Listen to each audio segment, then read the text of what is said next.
Assalamualaikum warahmatullahi wabarakatuh. Halo sedulur Margono dimanapun Anda berada, jumpa lagi dalam acara Podcast Podcast Kesehatan Margono. Acara ini dipersembahkan oleh Rumah Sakit Margono untuk sedulur Margono semuanya.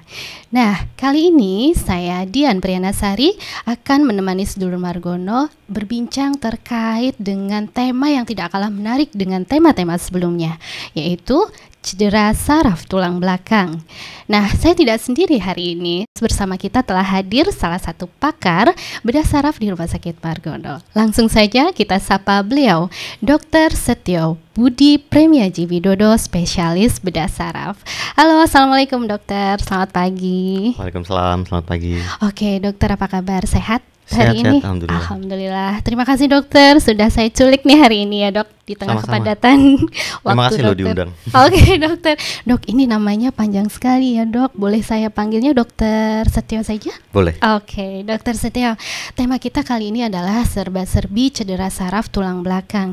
Nah, ini menarik sekali nih dok. Kadang-kadang mungkin kita nggak sadar nih, sekitar kita sebetulnya mengalami atau bahkan sebetulnya kita juga kadang merasakan ada nyeri atau bagaimana. Nah, sebenarnya apa sih dok cedera saraf tulang belakang itu dokter? Cedera saraf tulang belakang adalah cedera yang terjadi pada saraf yang ada pada tulang belakang. Nah, itu mulai dari leher, setinggi leher ini, tepat ketika saraf keluar dari otak, dari kepala hingga tulang ekor. Nah, persyarafan pada area batas leher tadi sampai tulang ekor itu disebut saraf tulang belakang, dan cedera di sana disebut cedera saraf tulang belakang. Cedera saraf tulang belakang berarti tadi mulai dari leher sampai ke tulang ekor ya dok. Betul. Oke dok, untuk penyebabnya ini dok, penyebab yang bisa menimbulkan cedera saraf tulang belakang itu apakah hanya dari faktor kecelakaan atau trauma, atau ada faktor lain yang bisa menyebabkannya dok? Oh iya, kalau cedera pasti orang pikirnya kecelakaan, benturan, trauma gitu ya. Memang secara umum paling sering yang kita jumpai cedera saraf tulang belakang itu karena trauma. Tapi sebenarnya cedera saraf tulang belakang itu ada dua jenis, yaitu yang traumatik dan yang non traumatik. Kalau yang traumatik betul sekali, memang paling sering disebabkan oleh kecelakaan. Yang kedua disebabkan oleh jatuh. Nah, jatuh ini juga banyak gitu. Jadi jatuh dari ketinggian, entah karena pekerjaan atau memang berada di lokasi tinggi terus jatuh ke bawah gitu. Jatuh. Nah, kalau yang kecelakaan lalu lintas itu juga disebabkan oleh nggak cuma kecelakaan motor ya, jadi kecelakaan mobil pun juga bisa mengakibatkan hal tersebut. Atau ada di tepi jalan lalu ada kendaraan bermotor yang cepat, itu bisa juga mengakibatkan kecelakaan lalu lintas. Yaitu semua bagian dari kecelakaan lalu lintas. Yang kedua yang jatuh itu jatuh karena aktivitas sehari-hari atau karena pekerjaan. Jadi bisa penyakit yang berhubungan dengan risiko pekerjaan seandainya bekerja di tempat tinggi. Nah, kebetulan kalau di daerah Banyumas Raya ini masih ada satu kelompok profesi yang cukup banyak ya, bekerja sebagai penderes. Oh iya betul dok, penderes itu, ya air kelapa itu ya dok. Betul, itu bekerja di ketinggian. Nah, kadang-kadang terjadi kecelakaan kerja sehingga jatuh dari ketinggian sehingga mengakibatkan cedera saraf tulang belakang. Yang kedua tadi yang non traumatik, betul, yang non traumatik bisa disebabkan oleh infeksi atau tumor atau keganasan. Untuk yang infeksi paling sering itu tuberkulosis. Jadi angka tuberkulosis di Indonesia memang masih tinggi, dan apabila infeksinya itu menyebar ke saraf tulang belakang dapat menyebabkan penekanan. Tumor ada yang memang langsung di saraf tulang belakang sehingga mengakibatkan cedera, atau persebaran dari tempat lain. Kalau laki-laki mungkin tumor prostat, tumor usus besar, atau paru-paru seandainya perokok. Kalau perempuan biasanya paling sering tumor payudara atau tumor serviks, atau tiroid juga cukup sering untuk pindah ke tulang belakang. Persebaran yang tulang belakang itu mengakibatkan cedera. Nah, beda dengan yang traumatik tadi. Kalau traumatik itu biasanya munculnya langsung tiba-tiba, cukup jelas, jadi memang ada riwayatnya, jadi langsung ketahuan. Kalau yang non traumatik ini biasanya munculnya pelan-pelan. Ya, jadi awalnya ada kesemutan, lalu jadi lemah, sulit berjalan, atau tangannya jadi lemah gitu. Bisa tangan, bisa kaki ya, tergantung cederanya di level berapa, apakah di leher, apakah di setinggi dada atau setinggi punggung bawah, seperti itu. Jadi untuk yang traumatik biasanya langsung ketahuan. Nah, di sini kita berpacu dengan waktu untuk bisa dilakukan penanganan, diagnosis dan penanganan segera. Tapi kalau untuk yang non traumatik itu juga berpacu dengan waktu, tapi kesadaran dari pasien itu yang menentukan nanti apakah masih bisa kembali seperti semula aktivitas normal atau menjadi cedera permanen gitu, mengakibatkan kelemahan permanen. Oke, gitu. Baik dokter, berarti cedera saraf tulang belakang itu yang kita taunya seringnya karena trauma ya dok. Betul. Ya, tadi karena kecelakaan atau jatuh, ternyata ada faktor non trauma juga, yaitu dari proses infeksi penyakit ya dok. Oke, baik. Untuk secara klinis yang bisa kita lihat tanda-tanda mereka cedera pada tulang belakang itu juga berbeda-beda ya dok, tergantung dari letaknya atau bagaimana dokter? Gejala cedera saraf tulang belakang itu bisa dari yang ringan seperti tebal, baal, kelemahan, jadi masih bisa jalan tapi lebih lemah, tangan jadi lebih lemah gitu. Jadi tadinya misalnya bisa menggenggam gelas gitu, jadi nggak kuat untuk menggenggam gelas sendiri gitu. Gangguan berkencing atau buang air besar, BAK, BAB, sampai kalau misalnya masalahnya berat itu bisa gangguan napas. Ya. Nah, sebenarnya kumpulan gejala tadi itu terbagi jadi 3 jenis: kemampuan motorik, kemampuan sensorik, dan fungsi otonom. Kemampuan sensorik itu berkaitan dengan sensibilitas. Jadi kalau dipegang kan namanya sensorik ya, sensor. Jadi ketika dipegang masih bisa merasakan atau tidak. Ya, jadi kalau cederanya level servikal atau di leher itu tebalnya itu dari leher itu ke bawah. Nah, itu cedera di servikal. Kalau di torakal dia biasanya dari abdominal atas di atas pusar sampai ke bawah. Itu jadi tebal. Kalau misalnya di lumbal dia nanti dari level perut bawah itu sampai ke ujung kaki, itu rasanya baal. Nah, itu jadi petunjuk kita untuk tahu sebenarnya cederanya di level berapa. Nah, secara sensorik juga biasanya ada keluhan nyeri. Nah, nyeri itu jadi petunjuk juga apakah levelnya di punggung atas di servikal, torakal atau di lumbal. Selain sensorik, tadi juga bisa kelemahan ya. Kelemahan itu fungsi motorik. Nah, fungsi motorik ini juga sama, petunjuknya ada di tangan dan kaki. Kalau misalnya levelnya tinggi, akan ada gangguan fungsi motorik pada tangan dan kaki. Bisa parsial, bisa total. Parsial itu sebagian atau total. Kalau sebagian itu biasanya masih bisa digerakkan, masih bisa jalan, masih bisa diangkat kakinya, tangannya masih bisa diangkat, masih bisa aktivitas, tapi terbatas. Beda dengan kondisi sebelum cedera. Nah, tapi kalau total itu bisa sampai lumpuh total, jadi nggak bergerak sama sekali. Nah, yang ketiga fungsi otonom. Untuk fungsi otonom ini biasanya nggak langsung disadari, biasanya setelah diperiksa baru sadar. Fungsi otonom itu antara lain fungsi bernapas spontan, fungsi dari jantung, fungsi buang air besar dan buang air kecil. Ya. Kalau cederanya di level atas, level servikal tinggi, itu fungsi otonom dari jantung dan paru itu bisa bermasalah. Jadi denyut jantung dan gerakan paru-paru kita bernapas itu kan otomatis, kita nggak pernah mikir. Jantung juga otomatis, kita otomatis denyut jantung gitu, terus bernapas gitu. Mau kita tidur pun mereka tetap kerja 24 jam. Nah, kalau misalnya terdapat cedera dari fungsi otonom, itu jantung itu bisa bermasalah, bisa terjadi namanya bradikardi atau perlambatan dari kontraksi jantung. Iya, denyut jantung. Nah, kondisi bradikardi ini bisa sampai tensinya turun. Nah, ini bisa fatal.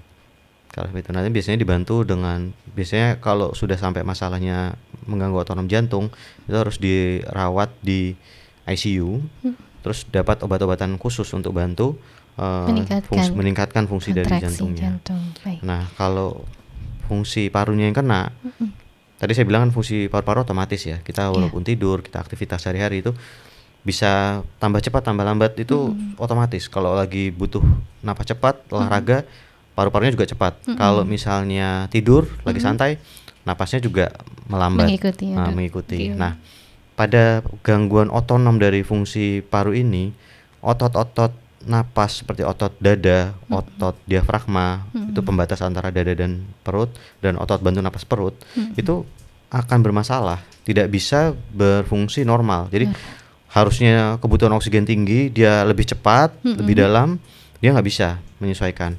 bahkan bisa terjadi kelumpuhan total dari saraf otot bantu napas dada dan diafragma, sehingga pernapasan nanti lewat perut. Okay. Nah, pernapasan dari perut ini sayangnya nggak efisien, beda dengan otot bantu dada. Kalau cuman otot bantu perut itu nggak efisien, bisa kelelahan. Nah, pada kondisi seperti ini butuh perawatan di ICU juga. Gitu. Perawatan intensif ya dok ya. Jadi memang dari pemeriksaan awalnya itu selalu kita mau tahu levelnya di mana berdasarkan 3 komponen tadi, motorik, sensorik, dan otonomnya seperti apa. Oke, baik dokter, tadi sudah dijelaskan, jadi efeknya banyak ya dok, bisa sensoriknya dari berasa atau tidak, kemudian motorik dari pergerakan, dan juga tadi dari otonom ya. Baik dokter, tadi dokter juga menyampaikan terkait dengan masih banyak nih orang desa yang penderes itu ya dok ya, kemudian jatuh. Nah kadang-kadang kan mereka mungkin nggak berasa kalau ada cedera ya dok ya, mungkin ke tukang pijat dulu atau apa. Nah itu memperburuk cedera itu ya dok. Ada masa waktu emasnya nggak dok, kapan dia harus dibawa segera ke penanganan lebih lanjut, atau golden periodnya gitu ya dok ya? Iya betul sekali. Jadi kalau kan mungkin karena memang profesinya bekerja di tempat tinggi ya, mungkin jatuh itu bukan hal yang luar biasa. Mungkin mereka juga sudah berkali-kali jatuh. Nah, yang perlu diwaspadai adalah apabila jatuh ini ternyata ada kesemutan atau mungkin gangguan otonomnya dulu yang dirasa, atau nggak bisa buang air kecil, bisa ada kelemahan. Itu kalau ada tanda-tanda seperti itu atau nyeri yang menetap, itu merupakan tanda adanya mungkin patah atau cedera dari sarafnya langsung. Gitu. Jadi kalau misalnya ada nyeri, itu baiknya memang dibawa untuk periksa, karena kerusakan pada cedera saraf tulang belakang itu ada yang bisa kembali, ada yang permanen. Yang mau kita hindari itu kerusakan permanen. Nah, secara waktu itu dibagi jadi 4 fase. Pertama fase akut, itu 48 jam pertama, 2 kali 24 jam, 2 hari. 2 hari. Ya, 2 hari itu fase akutnya. Fase akut itu akan ada perubahan dari cedera saraf primer menjadi cedera saraf sekunder. Jadi cedera saraf itu secara umum, ini saya tambah sekalian ya, cedera saraf itu secara umum ada 2, cedera saraf primer dan cedera saraf sekunder. Apa itu? Cedera saraf primer itu yang kejadian saat jatuh, saat kecelakaan. Jadi misalnya ada benturan atau kecelakaan, itu cedera saraf primer. Ada sel saraf atau neuron yang mati. Nah itu sudah nggak bisa diapa-apakan, itu udah akan terjadi kerusakan di sana. Nah cedera saraf sekunder itu yang terjadi setelah cedera saraf primer. Nah yang mau kita cegah itu kerusakan sekundernya. Nah misalnya kalau misalnya ada jatuh, cedera atau kecelakaan, itu akan ada kerusakan primer. Seandainya ada jepitan, saraf-saraf yang setengah hidup setengah mati ini karena kejepit itu bisa kita tolong di fase fase sekunder ini. Cedera sekunder ini yang bisa kita hindari. Nah dengan cara melakukan penanganan pada fase akutnya atau fase subakut. Nah, kenapa penting? Karena pada fase akut tadi saya jelaskan di fase akut itu 2 kali 24 jam pertama itu perdarahan, bengkak ya. Terus ada kerusakan tuh terjadi awal di 48 jam pertama. 2 hari ya dok. 2 hari pertama. 2 hari pertama. Setelah ada cedera awal yang primary nerve injury tadi, masuk ke fase secondary injury. Nah itu biasanya muncul pada fase subakutnya. Itu pada 2 hari sampai 2 minggu. Itu fase subakutnya 2 hari sampai 2 minggu. Nah, pada awal akut itu biasanya belum muncul masalah semuanya, belum tampak. Nanti setelah puncaknya itu di 5 sampai 7 hari. Di fase subakut ini akan muncul. Karena bengkaknya itu akan menjadi maksimal. Kalau misalnya ada kejepit itu dia akan makin parah karena bengkaknya tadi. Itu di hari kedua sampai hari ke-7. Nah setelah lewat hari ke-7 biasanya fase subakut ini akan mulai turun sampai hari ke-14 ya. Itu akan bengkaknya pelan-pelan turun. Nah kalau misalnya sudah ditangani di fase akut atau subakut, itu akan sangat menolong sekali. Kenapa? Karena kerusakan sekundernya itu bisa dihindari. Dicegah ya dok ya. Jadi paling tidak kalau misalnya ada kelemahan itu nggak berlanjut sampai ke kelumpuhan total. Nah itu pentingnya untuk kita melakukan pemeriksaan lanjutan. Jadi itu yang nggak bisa dikerjakan kalau misalnya nggak dibawa ke rumah sakit. Ya. Karena untuk pemeriksaannya sendiri itu butuh ada pemeriksaan yang perlu dikerjakan di rumah sakit gitu. Oke, baik dok. Sesegera mungkin karena penanganan yang dini maka hasil outputnya juga pasti lebih baik ya dok untuk pemulihan pasien. Insya Allah. Baik, untuk pemulihan pasien ini tujuan dari pemulihan pada cedera saraf tulang belakang itu kita mengejar target apa nih dok? Kan tadi ada yang kelemahan saja, ada yang sampai kelumpuhan ya, jadi sama sekali nggak bisa bergerak. Kalau kelemahan dan berhasil ditangani cedera sekundernya, kerusakan sekundernya, berhasil melewati fase subakut dengan baik, biasanya nggak sampai berlanjut sampai kelumpuhan. Nah, pada pasien-pasien seperti itu, targetnya adalah peningkatan kualitas hidup. Kita akan berupaya sebisa mungkin pasien bisa kembali ke aktivitas sehari-hari. Kalau misalnya sebelumnya deres ya bisa kembali lagi deres gitu. Kalau misalnya masih bisa jalan, masih bisa duduk itu kita upayakan bisa kembali seperti itu, atau setidaknya mandiri. Jadi kalau memang kelemahannya itu mengakibatkan tidak bisa berjalan, itu paling tidak pasiennya bisa mandiri. Jadi peningkatan kualitas hidup itu yang kita targetkan. Nah, yang agak sulit itu kalau misalnya cederanya sampai mengakibatkan kelumpuhan. Jadi sama sekali nggak bergerak dan levelnya tinggi di level cervical tadi. Nah, kalau di level cervical ini cederanya bisa sampai mengakibatkan kematian. Jadi upaya-upaya yang kita lakukan itu upaya-upaya life saving atau mencegah kematian. Cedera cervical tadi itu bisa mengakibatkan lumpuh dari tangan, kaki. Kalau lumpuh tangan dan kaki sebenarnya itu masalahnya nanti ke kualitas hidup ya. Jadi harus dibantu. Nah, tapi kalau misalnya cedera di cervical itu mengakibatkan gangguan otonom seperti fungsi bernapasnya, itu yang akan menjadi berat. Karena hampir semua pasien dengan cedera saraf tulang belakang itu yang mengakibatkan kematian adalah infeksi paru-paru. Jadi dari fungsi napasnya. Karena fungsi napas otomatisnya, karena ketika pasien cedera di cervical, tangan dan kaki lemah hingga lumpuh, sehingga pasien akan tirah baring, tidur. Tirah baring lama ya dokter. Posisinya tiduran. Dengan posisi tiduran lama itu akan rentan menjadi infeksi paru-paru. Oh ya, memperburuk keadaan ya dok ya. Kalau misalnya infeksi paru-paru ditambah kelumpuhan dari otot napas dada dan diafragma, itu akan sulit untuk batuk.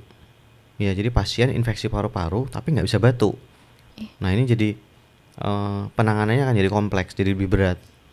Kalau bisa melewati fase kritis ini, biasanya akan survive. Tapi kalau misalnya infeksinya memberat, biasanya dapat berujung hingga ke kematian.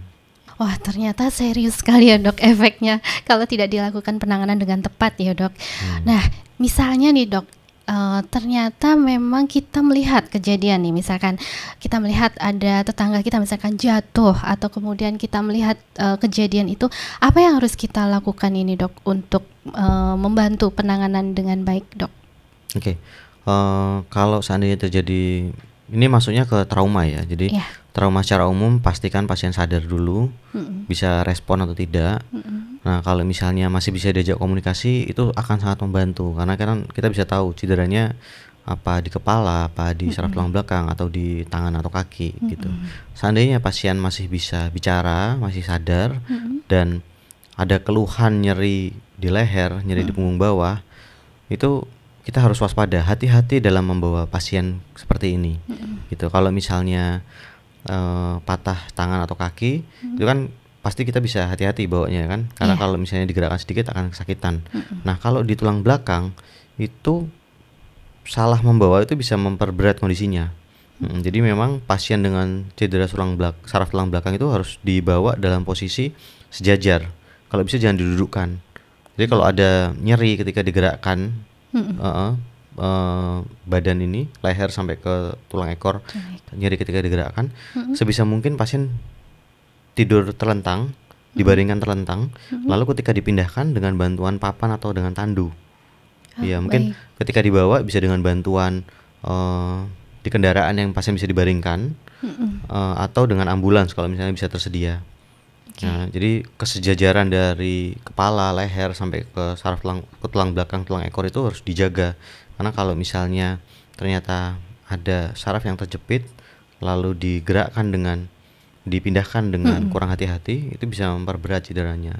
Jadi ketika kejadian itu masih bisa bergerak, tapi karena transportnya salah transportasi ada cedera ketika ditransport, itu bisa jadi kelumpuhan seperti itu. Memperburuk keadaan ya. Betul, hati-hati ketika bawa pasiennya. Harus betul-betul hati-hati ya dokter. Jangan langsung suruh duduk. Jadi biar jatuh kita saksikan, dibandingkan datar, kaki tangan kita luruskan, terus kita tanya bisa sadar apa enggak. Kalau masih sadar, lihat ada perdarahan aktif atau enggak.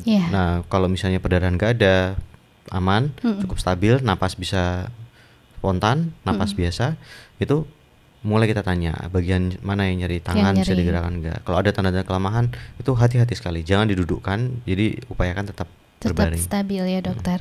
Baik, ketika sampai dibawa ke rumah sakit ya dok, apa yang dilakukan untuk penanganan pasien ini dokter? Oke, nanti langsung biasanya masuknya waktu IGD. Akan langsung dilakukan evaluasi airway, breathing, circulation. Jadi napasnya apakah biasa langsung, pernapasannya lancar, nggak ada yang ganggu jalan napas. Terus apakah napasnya spontan, bisa napas sendiri. Terus tensinya apakah bagus, karena kadang-kadang ada perdarahan yang nggak kita lihat gitu. Misalnya perdarahan di perut di dalam atau di paha gitu, di dada. Kalau ada perdarahan banyak itu tensi bisa turun. Jadi kalau misalnya tensinya stabil, baru mulai dicek kesadarannya, bisa diajak bicara nggak, nyeri sebelah mana. Nanti itu bisa ketahuan kalau memang ada cedera saraf tulang belakang, biasanya ada keluhan tangannya lebih lemah, kakinya lebih lemah, atau nyeri di level cederanya tadi. Nah itu jadi petunjuk awal di mana kita lakukan pemeriksaan tambahan. Apabila dibawa ke rumah sakit, kita bisa lakukan seperti ronsen, CT scan, atau MRI. Untuk ronsen kita bisa lihat struktur tulangnya apakah ada bergeser atau tidak. Kalau memang ada tanda pergeseran, jadi nggak sejajar, itu bisa dilanjutkan dengan CT scan. Ya, CT scan itu bisa dengan baik melihat tulang-tulang, apakah tulang itu bergeser atau tidak. Nah, seandainya kita lihat ada tanda pergeseran, itu bisa dilanjutkan lagi. Alhamdulillah di Margono ini sudah ada MRI, jadi kita bisa lihat apakah cedera sarafnya itu cederanya itu mengakibatkan jepitan saraf. Nah, kalau seandainya memang ada cedera saraf yang berakibat cedera sekunder tadi, jadi kan bisa dilihat nih kalau dari MRI itu cedera primernya di mana dan apakah ada potensi untuk cedera sekunder. Biasanya karena ada penekanan. Nah, kalau misalnya ada potensi cedera sekunder, itu mungkin akan berlanjut ke operasi. Jadi nggak semuanya perlu operasi ya. Jadi nggak usah takut. Sudah takut dulu didengar kata operasi ya dok. Ya takutnya nanti orang udah khawatir duluan kalau dibawa ke rumah sakit itu pasti operasi gitu. Betul. Karena nggak semuanya butuh operasi. Seandainya kita periksa dari pemeriksaan fisik, dari MRI itu nggak ada tanda-tanda kompresi, nggak ada jepitan dan posisinya stabil, itu bisa jadi nggak perlu operasi. Jadi cukup dengan obat-obatan dipastikan stabil untuk melewati fase subakutnya yang di 1 minggu hingga 2 minggu pertama itu. Nah, jadi bisa dilewati dengan obat-obatan saja gitu. Jadi dirawat, obat-obatan nanti bisa pulang. Nah, kalau misalnya dari MRI itu ketahuan ada jepitan, nah untuk mencegah cedera sekunder itu dilakukan dekompresi dan stabilisasi. Itu baru masuk ke operasi. Tindakan ya dokter. Baik, itu. Jadi tidak semua cedera saraf tulang belakang itu pasti dioperasi ya dok? Enggak semuanya. Baik dokter. Mengingat sangat lumayan butuh waktu yang panjang juga ya dok untuk pemulihan. Ini support keluarga juga perlu sekali ya dok, karena dari segi psikologi pasien juga perlu semangat yang tinggi ya dokter. Betul. Ya. Dan bagaimana ini dok? Perlu penjelasan dan edukasi juga ya dok tentunya. Baik. Jadi seperti tadi saya sempat singgung ada 4 fase ya dalam cedera saraf tulang belakang. Fase akut 2 hari pertama, fase subakut sampai 2 minggu pertama, lalu ada fase lanjutan itu sampai 6 bulan pertama. Nah di fase lanjutan ini biasanya dari 2 minggu sampai 6 bulan pertama itu targetnya adalah pemulihan atau rehabilitasi. Nah di sini peran dari fisioterapi, rehabilitasi itu di sini. Dan yang paling penting sebenarnya tokoh utamanya pasien sama keluarga, ring satu keluarga dari inti itu, keluarga inti itu yang akan membantu sekali dalam proses pemulihan di fase lanjutan ini. Karena kalau tadi di 48 jam pertama dan di fase subakut itu kita masih kalau dua minggu hari pertama itu kita berpacu dengan waktu lah. Kita mau tahu sebenarnya masalahnya di mana dan butuh operasi atau enggak. Terus fase subakut kita upayakan pasien bisa stabil untuk melewati fase subakut ini, sehingga bisa pulang. Nah jadi 2 minggu pertama itu bisa pulang, targetnya bisa pulang dan stabil. Nah di fase lanjutan yang 2 minggu sampai 6 bulan ini fase pemulihan. Musuhnya itu bosan dan putus asa. Jenuh ya, iya, jadi kalau jenuh, bosan itu putus asa, kok nggak ada perbaikan itu musuh terberatnya di situ. Karena syaraf itu agak beda dengan organ lain. Kalau di organ lain itu cedera itu kemampuan regenerasinya itu cukup bagus. Jadi kemampuan pemulihannya cukup bagus. Tapi kalau sistem saraf memang ada pemulihan, tapi sedikit-sedikit regenerasinya lambat. Nah, karena kecepatan regenerasinya ini lambat, itu yang beberapa orang tuh jadi bosan untuk latihan gitu. Jadi support keluarga, semangat dari pasien itu penting sekali dalam 6 bulan pertama. Baik, jadi dokter. Kalau bisa harus rajin latihannya gitu. Tokoh utamanya pasiennya sendiri dibantu dengan support system dari keluarga ya dok, akan meningkatkan kualitas hidup pasien itu sendiri ya dok. Nah dok, tadi ternyata tidak ini ya dok, tidak bisa digampangin nih efek-efeknya ya dok. Bagaimana sih dok pencegahan yang bisa kita lakukan supaya kita paling tidak bisa meminimalkan cedera saraf tulang belakang ini dok? Paling baik itu mencegah, jangan sampai kejadian. Kalau karena ini saraf tulang belakang, jadi utamanya menghindari kejadian cederanya. Kalau memang beraktivitas atau bekerja di tempat yang tinggi, itu berarti menggunakan pengaman. Ya, jadi kalaupun jatuh gitu misalnya ada netnya atau dengan menggunakan tali pengaman kalau misalnya di konstruksi. Kalau memang di lalu lintas, jadi aman berkendara itu yang paling penting. Seperti menggunakan helm. Jadi biasanya kalau cedera di level atas di cervical itu bisa disertai cedera kepala juga. Ya, jadi pakai helm penting. Terus kalau berkendara dengan mobil pakai sabuk pengaman. Terus ya fitur dari mobilnya sendiri apakah ada airbagnya seperti itu. Tapi kalau di jalan kan utamanya mencegah gitu. Jadi ya aman ketika berkendara. Baik dokter.